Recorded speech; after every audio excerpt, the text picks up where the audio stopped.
Hello, my dear students. A very good evening to everyone. Today we are going to discussing about the NEET strategies tonight. और जैसे मैंने आपको सुबह class के time में बताया हुआ था कि कुछ भी हो जाए मैं रात तक इसकी स्ट्रेटेजी डिसाइड करके पोस्ट करेंगे अपन। तो बच्चों आज अपन कुछ डिस्कशन करने जा रहे हैं, काफी इंपॉर्टेंट डिस्कशन है। 20-25 मिनट का टाइम आप कर लिया जाएगा और मैं उम्मीद करूंगा कि जो स्ट्रेटेजी अपन जो बताने जा रहे हैं उसको बहुत अच्छी तरीके से ऑनेस्टी के साथ पूरे डिटरमाइंड होके अपन फॉलो करेंगे। बच्चों जैसा कि आप जानते हैं कि नीट का एग्जाम अब आने वाला है। जो इतना वेट था बच्चों को वो टाइम अब आ गया। अब आप लोगों की एक मैदान में उतरने का टाइम आ गया है ना। खूब मेहनत की आप लोगों ने, खूब पढ़ाई की है पूरे साल भर। अब रिजल्ट का टाइम आ गया, यानी वो फेस्टिवल हमारा आ गया जिसका हमें इंतजार था। That is the NEET competition. Okay, तो यानी आई थिंक 40 डेज का टाइम भी नहीं है आज हमारे पास। अगस्त में भी आज 6 अगस्त हो गई, तो करीब अपन बोल सकते हैं कि भाई 25-26 दिन का जो टाइम है वो अगस्त में है, और बाकी सितंबर का आपको पता ही नहीं चलेगा कि सितंबर का टाइम कब निकल गया। 12 दिन है हालांकि में, 1 तारीख से लेकर 12 तारीख तक, लेकिन उसमें से आपको मान के चलिएगा कि अपने कंटेंट को मजबूत करने के लिए 5 दिन का ही टाइम मिलेगा। लास्ट के जो 7 डेज का जो टाइम होता है आपको खुद पता नहीं चलेगा कि 7 डेज कैसे निकल गई है ना। चीजों को बस जनरली थोड़ा सा रिकॉल कर पाओगे, कोई नई चीज टच कर भी नहीं पाओगे उस टाइम में। तो यानी बच्चों आपका फाइनल राउंड होने जा रहा है अगस्त मंथ में, है ना। आज से ही शुरू हुआ, आज से मैंने जो स्ट्रेटेजी का बनाया हुआ है, लेकिन आज तो आप नहीं कर पाओगे, इसको आप कल से एग्जीक्यूट कीजिएगा। याद रखिएगा आपकी प्लानिंग और आपका एग्जीक्यूशन सॉलिड होना चाहिए, पूरे कॉन्फिडेंस के साथ होना चाहिए। ऐसी मैं उम्मीद करूंगा आप लोगों से, है ना। और बिल्कुल भी स्ट्रेटेजिकली एक भी पॉइंट आपको कम नहीं करना, एक भी पॉइंट आपको ज्यादा नहीं करना। बहुत सारे बच्चों का कहना ये होता है कि सर अपन कितने घंटे पढ़ें, कैसे क्या पढ़ें, कब कब पढ़ें, है ना। तो उन बच्चों के लिए मैं स्पेशली ये बोल देता हूँ कि बच्चों 6 घंटे अपनी जो सोने का टाइम होता है, एक प्रॉपर नींद लेने का टाइम होता है, बस वो आप छोड़ दीजिएगा। 5 से 6 घंटे से ज्यादा आप नींद मत लो, ठीक है ना। क्योंकि जब अपन सेटिस्फेक्शन के साथ में, जब खुश होकर जब आप 6 घंटे भी नींद ले लेते हैं तो वो 8 घंटे की बराबर होती है। और टेंशन लेके, तनाव लेके 10 घंटे की भी नींद ले लो बच्चों, फिर भी वो कम पड़ जाती है। तो यानी साइकोलॉजिकली अपन फिट होने चाहिए, है ना। जब हमें लग रहा है कि हमारे लिए 5 घंटे 6 घंटे सफिशियंट होते हैं, बिल्कुल अच्छी तरीके से कॉन्फिडेंस के साथ आप नींद लीजिएगा, कोई दिक्कत नहीं है ना। लेकिन आपको इससे 6 घंटे से ज्यादा नहीं लेनी, ठीक है ना। और 5 घंटे 5.5 घंटे से आपको कम भी नहीं लेनी है, वो थोड़ी सी बॉडी के लिए कंफर्टेबल नहीं मानी जाती, वो सही रहता है। यानी 5 से 6 घंटे की जो नींद है वो इफेक्टिव है, बस इतना लीजिएगा, इससे ज्यादा नहीं। ठीक है बच्चों, तो आज हमारी तीनों सब्जेक्ट का काफी लोड है आप लोगों के पास में। किस तरीके से आपको स्ट्रेटेजाइज करना है, आपकी जो इफेक्टिव जो प्रिपरेशन जो स्ट्रेटेजी है वो मेंटेन होनी चाहिए, और यही बच्चों अगस्त का जो मंथ है जो आपको उस लेवल पर पहुंचा देगा। विश्वास मानिएगा, अगर बच्चों ने, आप लोगों ने अगर ये टाइम आपने एक एक मिनट एक एक दिन का अगर आपने कैलकुलेशन अच्छे से रखी, आपकी प्लानिंग एग्जीक्यूशन आपने बहुत अच्छी तरीके से रखा, तो आपकी जीत डेफिनेटली होगी। आपका काम केवल मेहनत करने का है, आप केवल हार्ड वर्क कर सकते हो, बाकी रिजल्ट ऊपर वाले पे छोड़ दीजिएगा। और डेफिनेटली आप अगर ऑनेस्टी के साथ अगर डिटरमाइंड होकर मेहनत करोगे तो बच्चों आपको उसका फल भी मिलेगा, है ना, इस चीज का। यानी जब बच्चा खुद पर विश्वास करता है और ईमानदारी के साथ, लगन के साथ जब वो बच्चा मेहनत करता है, तो डेफिनेटली उसकी जीत होती है। इतिहास गवाह है इसका बच्चों, है ना। अगर मेहनत करने के बाद भी अगर वो फल ना मिले तो लोग मेहनत करना छोड़ते हैं। आप जैसे बच्चे टॉपर रैंक देते हैं, टॉपर आप जैसे ही हैं, कोई टॉपर के लिए कोई अलग से कोई लाइन डिसाइडेड नहीं होती कि भाई this one is topper student, ऐसा कुछ नहीं होता, है ना। हर बच्चा टॉपर होता है ना, कोई गॉड गिफ्टेड अपन बोले कोई बच्चा गॉड गिफ्टेड है, every child is God gifted, हर बच्चा गॉड गिफ्टेड होता है ना। बस डिपेंड करता है कि उसकी स्ट्रेटेजी कैसी है ना, उसकी प्लानिंग किस तरीके से है, उसकी हैबिट्स कैसी हैं, उसका किस तरीके से उसकी प्लानिंग जो रखी है उसने थ्रू आउट द ईयर, ठीक है ना। बस उसी के ऊपर उसका रिजल्ट डिपेंड करता है। तो पूरे सिंसियरिटी के साथ में आप पूरे तैयारी करेंगे बच्चों। ये फाइनल राउंड है, आपको पता है कि फाइनल राउंड में हम एक तपस्या की तरह लेना पड़ता है। तो this is a type of tapasya, this is one of the tapasya, आप याद करिएगा, है ना। और याद रखो, तपस्या जितनी हार्ड होती है फल उतना ही मीठा होता है उसका। याद रखिएगा ये बात, है ना। देखो, दो तरह के बच्चों स्यूडो मोटिवेशन होते हैं, आप भी जानते हैं आज के टाइम पे, एक स्यूडो मोटिवेशन, एक रियलिस्टिक मोटिवेशन। स्यूडो मोटिवेशन का मतलब तो पर बातों से खुश हो जाए, बातों से खुश हो जाए, 1 घंटे तक अपन डिस्कशन कर लें, तरह तरह के एग्जाम्पल देखें, लेकिन 2 दिन तक वो कॉन्फिडेंस सर्वाइव करेगा आपके माइंड में। उसके बाद में आपका माइंड खुद बोल देगा कि ये सब बेकार की चीजें, ऐसा कुछ नहीं होता। बिना मेहनत के, बिना हार्डवर्क के पॉसिबल नहीं होता बच्चों, है ना। इसका कोई दूसरा सब्स्टिट्यूट होता ही नहीं। बस एक लाइन आपको याद रखनी है कि मेहनत करनी है तो करनी है। समझ में आ गया ना। मैंने आपको क्लास में ही बताया हुआ था कि विकल्प रहित संकल्प अखंड प्रचंड प्रसार। तो बच्चों इस चीज का आप ध्यान रखिएगा, आपका जो कमिटमेंट है उसका कोई विकल्प ना हो, और आपकी मेहनत है वो तीव्र गति से कंटिन्यू बनी रहे, और डेफिनेटली आप एक दिन मुकाम हासिल कर पाओगे, आप उस अचीवमेंट को आप ले पाओगे।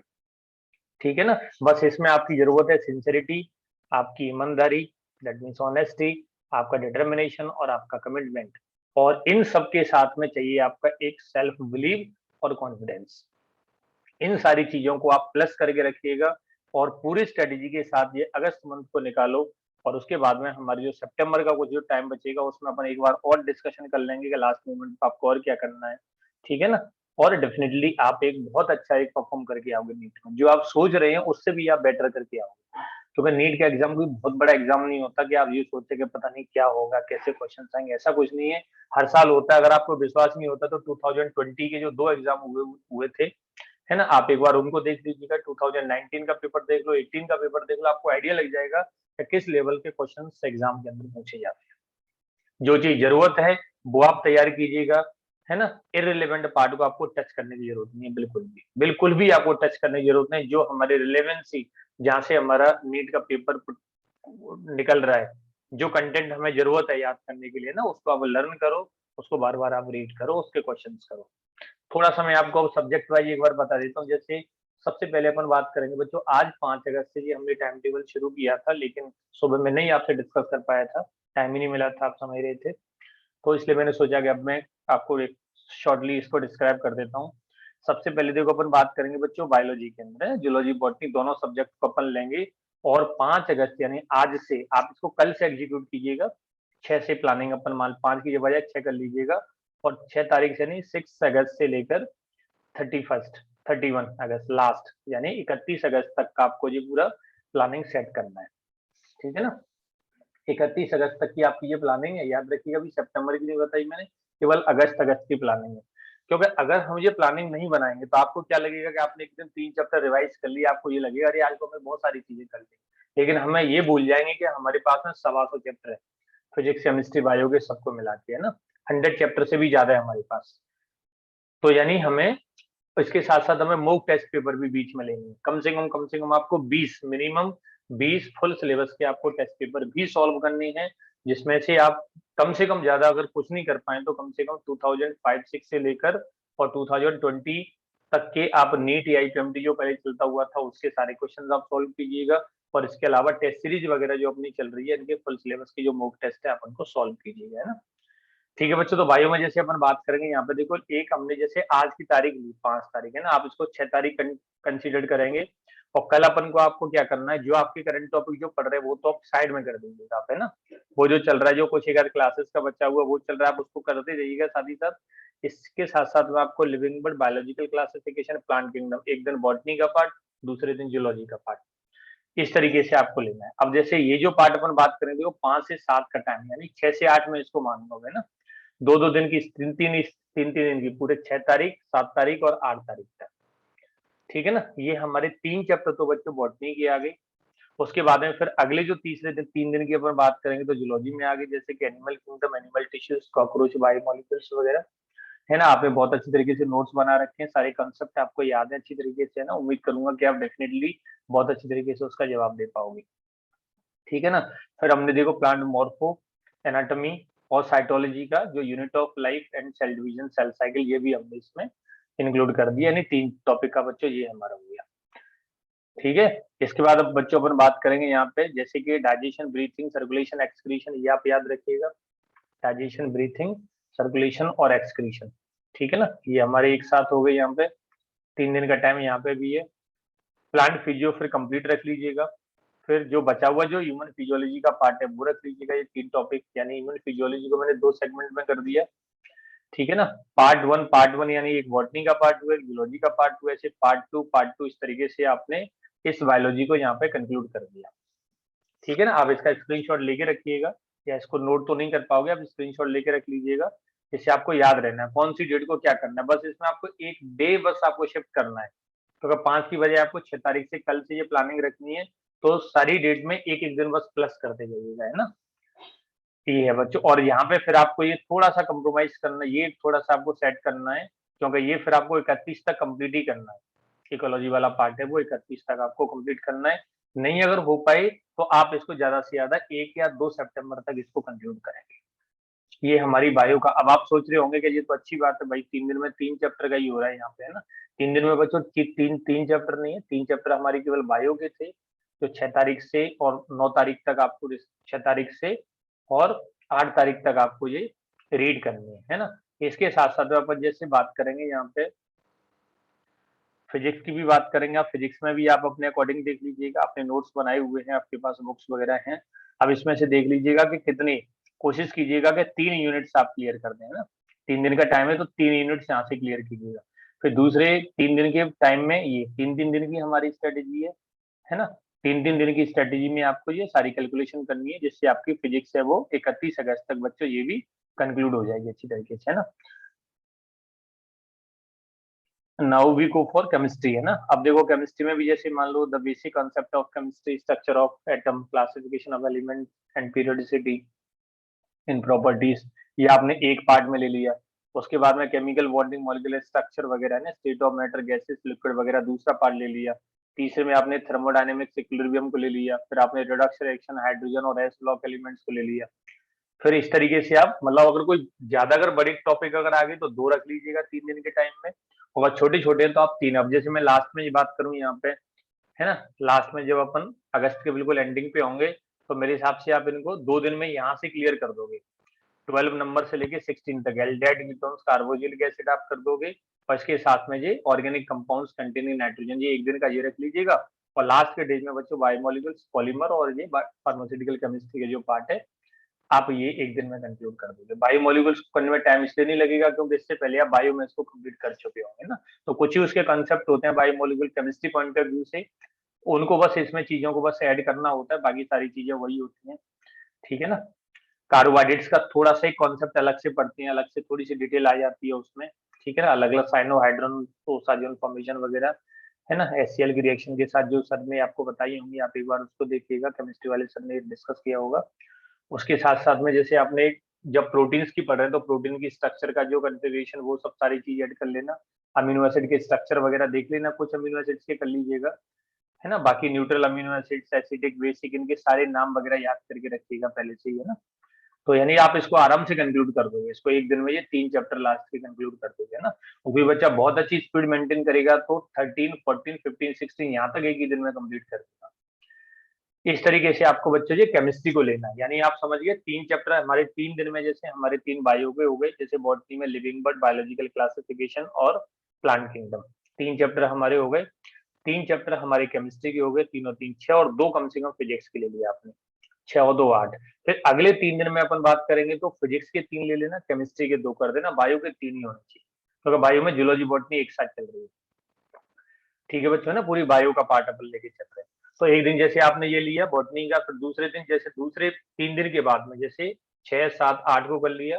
देन आप फिर 9 तारीख से जब शुरू करेंगे तो जूलॉजी में जैसे आपने एनिमल किंगडम को ले लिया, एनिमल किंगडम के साथ में एनिमल टिश्यू को ले लिया, जिसमें चारों तरह के epithelial, connective, neural, muscular tissue, और उसके साथ में आपने कॉकरोच को भी ले लिया उसके अंदर, है ना। मॉर्फोलॉजी बच्चों केवल कॉकरोच होंगे। आप नीट के पैटर्न में अगर अपन बात करेंगे, नीट वाले सिलेबस में अगर आप देखोगे, जो लेटेस्ट जो ब्रोशर जो है उसमें क्लियर लिखा हुआ है स्ट्रक्चरल ऑर्गेनाइजेशन इन एनिमल, उसमें animal tissue type, classification of animal tissue and morphology of animal, उसमें लिखा हुआ है कॉकरोच ओनली, ओनली भी लिखा हुआ है, जिससे कोई सस्पेंस ना हो कि भाई फ्रॉग और अर्थवॉर्म से क्वेश्चन आते हैं कि नहीं, है ना। तो केवल आपको कॉकरोच ब्रीफ अकाउंट उसमें क्लियर लिखा हुआ है, वो एनसीईआरटी पैटर्न बस आपको तैयार करना है, बहुत ज्यादा इसमें डिटेल में जाने की जरूरत नहीं है। अब कभी कभी जैसे अपन बात करेंगे कि भाई ऑर्थोपोड्स, जिससे जो ये जो अर्थवॉर्म से या मान लो फ्रॉग से कभी कभी जैसे क्वेश्चन दिख जाते हैं ना, 1-2 साल 2-3 साल पहले के में भी देखोगे फ्रॉग अर्थवॉर्म लिख के कभी कभी आ जाता है। तो इसका मतलब ये मत सोचना मॉर्फोलॉजी से आए हुए हैं। जब अपन एम्फीबियंस पढ़ते हैं कॉर्डेट्स के अंदर, वर्टिब्रेट्स के अंदर, तो आपको पता है एम्फीबियंस के कैरेक्टर्स पढ़े जाते हैं, और जब अपन एनालिटिक्स पढ़ते हैं तो उसके अंदर अर्थवम पढ़ा जाता है। अब मान लो अर्थवम की आगे which of the following statement is incorrect with respect to the earthworm. अब आप सोचेंगे कि अर्थवम का क्वेश्चन आ गया, वो अर्थवम का नहीं है, अर्थवम एक एग्जांपल दिया हुआ उन्होंने, लेकिन वो एनालिडा के कैरेक्टर से रिलेटेड आ, है ना। ऐसे फ्रॉग का वहां पे दे दिया, लेकिन नाम फ्रॉग लिख दिया, लेकिन वो एम्फीबियंस के कैरेक्टर से रिलेटेड जो कॉमन जो कैरेक्टरिस्टिक होती हैं, जो एम्फीबियंस जो शो करते हैं, वहीं से बनेगा, न कि स्पेशली फ्रॉग की कोई मॉर्फोलॉजी से। समझ में आ गया ना। तो ये थोड़ा सा आपके अंदर जो कंफ्यूजन अगर होगा तो आप वो भी दूर हो जाना चाहिए। इस तरीके से आपने तीनों सब्जेक्ट को स्ट्रेटेजाइज कर दिया, फिजिक्स, केमिस्ट्री और बायो। ठीक है ना। 31 अगस्त तक आपके सारे टॉपिक कंक्लूड होने चाहिए बच्चों। मैं जानता हूँ आप पे प्रेशर बहुत ज्यादा आएगा, है ना, बहुत ज्यादा आपको एफर्ट्स लगाना पड़ेगा, लेकिन आप खुश होकर इसको एफर्ट्स लगाइएगा। ठीक है ना। पूरा आपके पास टाइम है, टाइम की आपके पास कोई कमी नहीं है। 6 घंटे मैंने आपको बता दिया सोने का निकाल दीजिएगा, और तीन साढ़े 3 घंटे अपनी कुछ जो एक्स्ट्रा एक्टिविटीज होती है, कुछ डेली रूटीन जो एक्टिविटीज है, आप उनके लिए निकाल दीजिए, है ना। जैसे आप खाना खाने का भी टाइम होता है, थोड़ा सा वॉकिंग करने का भी होता है, मेडिटेशन का भी टाइम होता है, ठीक है ना, घर वालों से बातचीत करने का भी टाइम होता है, ठीक है ना। इस टाइम को आप निकाल दोगे, 3 घंटे में सफिशियंट होता है ये, तो 3 घंटे और 6 घंटे हमारा 9 घंटे हुआ। 24 में से अगर 9 घंटे करेंगे फिर भी आपके 16 घंटे बच रहे हैं। मैं कहूंगा कि 16 में से भी आप एक कम कर दो, 15, यानी 14 to 15 आवर्स। और भी अगर कम करें तो 13 घंटे से कम नहीं होने चाहिए, और 13 घंटे से कम किए तो आप पे फिर ज्यादा प्रेशर आएगा, है ना। 13 से 14 आवर्स के बीच में एवरेज निकाल लीजिएगा, यानी 14 आवर्स की सेल्फ स्टडी आपकी अब रोजाना होनी चाहिए। डेली अगर आपने बच्चों 14 आवर्स की सेल्फ स्टडी कर ली अगर इस बार, तो विश्वास मानिएगा कि आपकी जीत भी निश्चित होनी है। मैं ये नहीं बोलूंगा कि हर बच्चा टॉप रैंक लेके आता है, ऐसा भी नहीं है, लेकिन आपको डेफिनेटली कहीं ना कहीं कॉलेज मिल जाएगी। और जिस बच्चे की स्ट्रेटेजी बहुत बेहतरीन तरीके से है और स्टार्टिंग से भी वो करता आ रहा है, वो एक टॉपर रैंक की तरफ भी जाएगा। और आप जैसे बच्चे होते हैं वो रैंक की तरफ ही जाते हैं। कोई बहुत बड़ी ऐसा नहीं कि भाई उसके लिए कोई मंत्र होता है या कोई जादू होता है, ऐसा कुछ नहीं होता। आपके जैसे स्टूडेंट्स होते हैं बस वही टॉपर होता है। ये मैंने आपको बार बार बता दी, मैंने आपको क्लास में भी कई बार बताया। समझ में आ गया ना। टॉपर बनाती है उस बच्चे की प्लानिंग, उस बच्चे की हैबिट्स, है ना, उस बच्चे की लगन और उस बच्चे की ऑनेस्टी, वो उसको टॉपर बना देती है। समझ में आ गया। और इस टाइम पे बच्चों आपको मैं ये, चाहे मेरी रिक्वेस्ट मान लीजिएगा या एज ए टीचर एक आप एक ऑर्डर मान लीजिएगा, ठीक है ना, क्योंकि आप लोगों से थोड़ा सा एक अ, अपना कहावत होती है, बच्चों के साथ एक अटैचमेंट होता है, क्योंकि आप लोगों की सक्सेस होती है वो हम अपनी सक्सेस मानते हैं उसके उसे, है ना। तो बस यही उम्मीद करेंगे आप लोगों से कि जो एडिशनल जो डिस्ट्रैक्शन होता है, जैसे मोबाइल फोन का ज्यादा यूटिलाइजेशन बच्चे करते हैं, कभी कभी जैसे आपने सोशल मीडिया पे आप चले गए और मैसेज देखते चले जा रहे हैं, कभी स्टेटस अपलोड कर रहा है, कोई बच्चा कुछ कर रहा है, इनसे बिल्कुल भी दूर हो जाओ। अगर आपने विश्वास मानिएगा, अगर आपने आज के टाइम को अपना कंफर्टेबल टाइम बना लिया, आपकी लाइफ अनकंफर्टेबल हो जाएगी।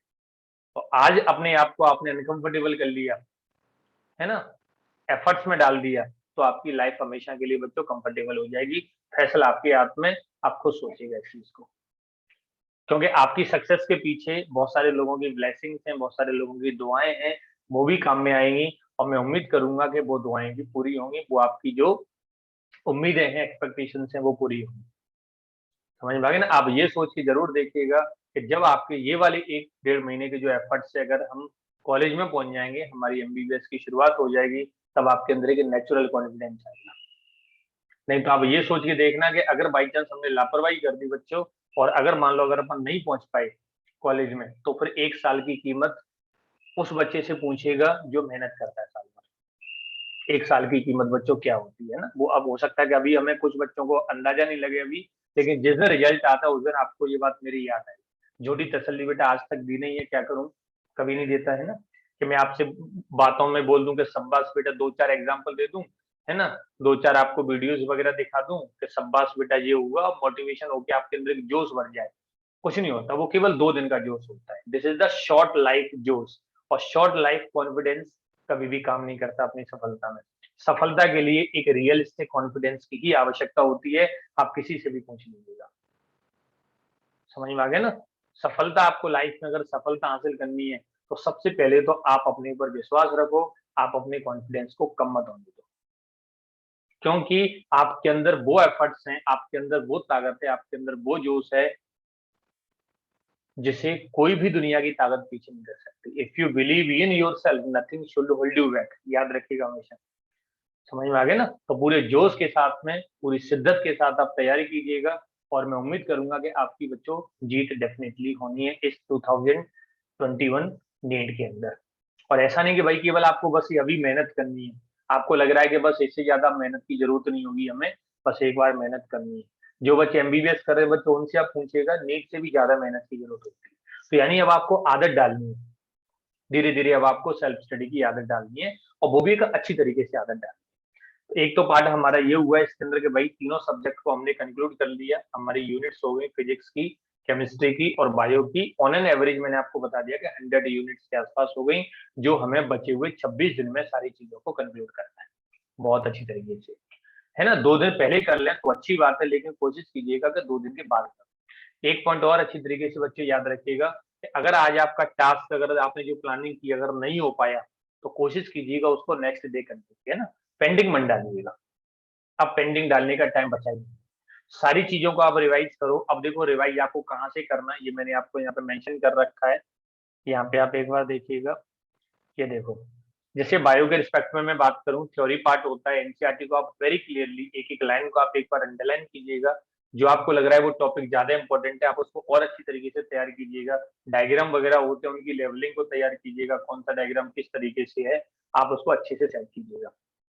अपने जो क्लास नोट्स है, कुछ आपको ऐसा लग रहा है कि यार ये वाली टॉपिक्स मैं अपने क्लास नोट से एक बार तैयार कर लूं, है ना? कभी कभी एनसीईआरटी के अंदर बहुत सारे टॉपिक होते हैं वो समझ नहीं आते, ज्यादा टाइम लग जाता है, तो बेटर होगा कि आप उनको नोट से तैयार कर लीजिएगा, नहीं, है ना? इसके अलावा जो questions from books unit wise past paper, अगर जैसे आपको लग रहा है कि भाई बहुत सारे क्वेश्चन पेपर आपने कर ही रखे हैं, है ना, बहुत सारी ऑब्जेक्टिव क्वेश्चंस आपने सॉल्व कर रखे हैं, फिर भी अगर आपके पास कुछ बची हैं, तो जैसे ही आप जब रिवीजन कर रहे हैं आप साथ ही साथ, है ना, तो कोशिश कीजिएगा कि हर चैप्टर के 50 क्वेश्चंस आप लगाना है आपको। 50 क्वेश्चंस पर चैप्टर आपको ये सॉल्व करना है, ये आप अपनी हैबिट में डाल लीजिएगा अभी से। सभी सब्जेक्ट में, फिजिक्स में भी, केमिस्ट्री में भी, बायो में भी, है ना? रोजाना नहीं कर पाते तो 2 दिन लगातार थ्योरेटिकल पार्ट करो, तीसरे